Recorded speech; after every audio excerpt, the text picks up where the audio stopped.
দীর্ঘ ২৬ মাস পর বাংলাদেশ ভারতের মধ্যে আন্তদেশীয় যাত্রীবাহী ট্রেন চলাচল শুরু হচ্ছে।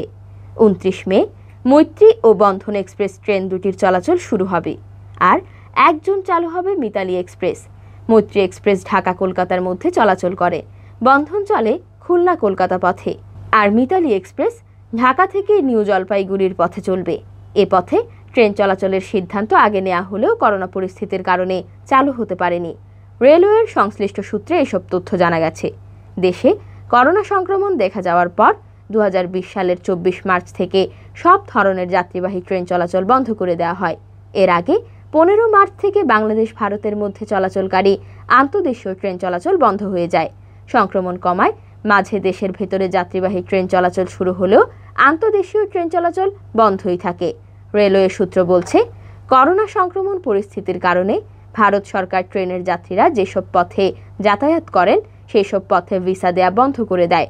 গত ২৮ এপ্রিল ঢাকা সফরে এসে ভারতের পররাষ্ট্রমন্ত্রী এস জয়শঙ্কর জানিয়েছিলেন, শিগগিরই দুই দেশের মধ্যে ট্রেন চলাচল শুরু হবে। এ পরিপ্রেক্ষিতে ভারতের স্বরাষ্ট্র মন্ত্রণালয় ট্রেনের যাত্রীদের জন্য প্রয়োজনীয় ভিসা দেওয়ার সিদ্ধান্ত নেয়। ট্রেন চালুর বিষয়েও দুই পক্ষের মধ্যে যোগাযোগ হতে থাকে। সর্বশেষ আজ বুধবার ভারতীয় রেলওয়ে পক্ষ থেকে বাংলাদেশ রেলওয়েকে চিঠি দিয়ে ৩টি ট্রেন চালুর তারিখ জানানো হয়। বাংলাদেশ রেল কর্তৃপক্ষ বলছে, ভারতের সঙ্গে ট্রেন চালুর দিন তারিখ নিয়ে বাংলাদেশ রেলওয়ে মোটামুটি নিশ্চিত। তবে আনুষ্ঠানিক ঘোষণার আগে পররাষ্ট্র, স্বরাষ্ট্র, স্বাস্থ্যসহ বিভিন্ন মন্ত্রণালয় নিয়ে একটি আন্তঃমন্ত্রণালয় বৈঠক করা হবে। আগামী রোববারে এই বৈঠক হওয়ার সম্ভাবনা রয়েছে। বাংলাদেশ রেলওয়ের অতিরিক্ত মহাপরিচালক সর্দার শাহাদাত আলী গণমাধ্যমকে বলেন, ২৯ মে থেকে আন্তদেশীয় ট্রেন চালুর বিষয়ে নীতিগত সিদ্ধান্ত হয়েছে। তবে এর জন্য আরও কিছু প্রস্তুতি বাকি আছে। এরপরই আনুষ্ঠানিক ঘোষণা দেওয়া হবে। রেলওয়ে সূত্র জানিয়েছে, প্রথম দিন কলকাতা থেকে ঢাকার পথে মৈত্রী এক্সপ্রেস ট্রেন চলাচল শুরু হবে। বাংলাদেশ রেলওয়ের একটি ট্রেন দিয়ে এর যাত্রা শুরু হচ্ছে। অন্যদিকে কলকাতা থেকে খুলনার পথে বন্ধন এক্সপ্রেস আসবে ভারতীয় রেলের একটি ট্রেন নিয়ে। মিতালি এক্সপ্রেস ট্রেনটি নিউ জলপাইগুড়ি থেকে ঢাকার পথে আসবে ভারতের ট্রেন নিয়ে। রেলের সংশ্লিষ্ট কর্মকর্তারা বলছেন, মৈত্রী ও বন্ধন এক্সপ্রেস ভারত ও বাংলাদেশ দুই দেশের ট্রেন দিয়ে চলাচল করবে। তবে মিতালি এক্সপ্রেসের জন্য বাংলাদেশ রেলওয়ের পর্যাপ্ত কোচ নেই। এজন্য প্রথমে ভারতের ট্রেন দিয়ে চলাচল করবে মিতালি এক্সপ্রেস। ঢাকা কলকাতার মধ্যে মৈত্রী এক্সপ্রেস ট্রেন চলাচল করছে ২০০৮ সাল থেকে। বন্ধ হওয়ার আগে বৃহস্পতিবার বাদে সপ্তাহের সব দিনই এই ট্রেন চলাচল করত। ২৯ মে থেকে আগের মতোই চলাচল করবে। বন্ধন এক্সপ্রেস চালু হয় ২০১৭ সালে। বাংলাদেশ থেকে বৃহস্পতিবার ও রোববার দুদিন এই ট্রেন ছেড়ে যাবে। ভারত থেকে আসবে দুদিন। বাংলাদেশের চিলাহাটি এবং ভারতের হলদিবাড়ি সীমান্ত হয়ে ট্রেন চলাচল ১৯৬৫ সালে ভারত পাকিস্তান যুদ্ধের পর বন্ধ হয়ে যায়। বাংলাদেশের প্রধানমন্ত্রী শেখ হাসিনা ও ভারতের প্রধানমন্ত্রী নরেন্দ্র মোদী ওই পথে ২০২০ সালের ১৭ ডিসেম্বর মালবাহী ট্রেন এবং ২০২১ সালের ২৭ মার্চ যাত্রীবাহী ট্রেন চলাচলের উদ্বোধন করেন। তবে করোনা পরিস্থিতির কারণে এ পথে ট্রেন চলাচল শুরু হয়নি। এ মাসের শেষের দিকে রেলমন্ত্রী নুরুল ইসলাম ভারতে সরকারি সফরে যাবেন। ওই সফরে দিল্লি থেকে ভারত এবং বাংলাদেশের রেলমন্ত্রী ভার্চুয়ালি মিতালি ট্রেনের যাত্রা উদ্বোধন করবেন। ঢাকার সেনানিবাস স্টেশন ও ভারতের নিউ জলপাইগুড়ির মধ্যে মিতালি এক্সপ্রেস ট্রেনটি চলাচল করবে। ঢাকা থেকে বৃহস্পতি ও সোমবার ট্রেন ছাড়বে। একইভাবে ভারত থেকেও দুদিন ট্রেনটি বাংলাদেশে আসবে। মিতালি এক্সপ্রেস ট্রেনের জন্য নতুন ভাড়ার হার ঠিক করেছে দুই দেশের রেলওয়ে।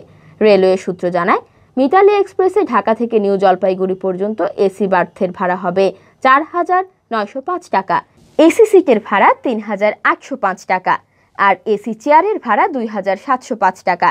মৈত্রী, বন্ধন, মিতালি এক্সপ্রেস ট্রেনের আয় ভাগাভাগি করে নেবে বাংলাদেশ ও ভারতীয় রেল কর্তৃপক্ষ।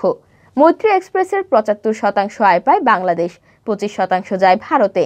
বন্ধন এক্সপ্রেসের আয় ৫০% করে দুই দেশের মধ্যে ভাগাভাগি হয়। আর মিতালি এক্সপ্রেস চালু হলে আয়ের ৮০% পাবে বাংলাদেশ, ২০% পাবে ভারতীয় রেলওয়ে। রেলওয়ে সূত্র জানায়, করোনা পরিস্থিতি স্বাভাবিক হওয়ার পরিপ্রেক্ষিতে ২২ ফেব্রুয়ারি বাংলাদেশ রেলওয়ের পক্ষ থেকে চিঠি দিয়ে দুই দেশের মধ্যে যাত্রীবাহী ট্রেন চালুর বিষয়ে ভারতীয় রেল কর্তৃপক্ষের মতামত চাওয়া হয়। জবাবে গত ১৫ মার্চ ভারতীয় রেল কর্তৃপক্ষ দুই দেশের মধ্যে যাত্রীবাহী ট্রেন চলাচল শুরুর বিষয়ে সম্মতি জানায়। পাশাপাশি ভারত সরকারের কোভিড প্রোটোকল সংক্রান্ত একটি নির্দেশনা পাঠায়। এরপর 20 মার্চ বাংলাদেশ রেলওয়ে একটি আন্তঃমন্ত্রণালয় সভা করে। সভায় বাংলাদেশ রেলের পক্ষ থেকে বলা হয়, ভারতীয় সরকারের প্রোটোকল অনুসারে ভ্রমণকারীকে যাত্রার 72 ঘন্টা আগে আরটি-পিসিআর কোভিড টেস্ট কিংবা 2 ডোজ কোভিড টিকা গ্রহণের সনদ থাকতে হবে।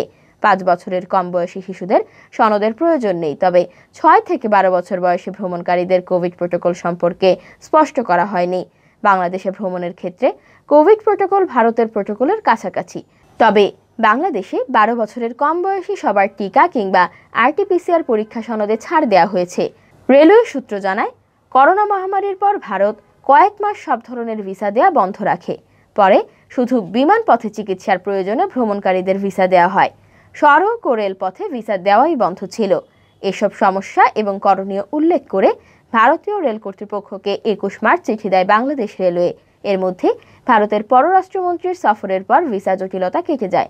তাতে দুই দেশের মধ্যে ট্রেন চালুর বিষয়ে বাধা কেটে যায়।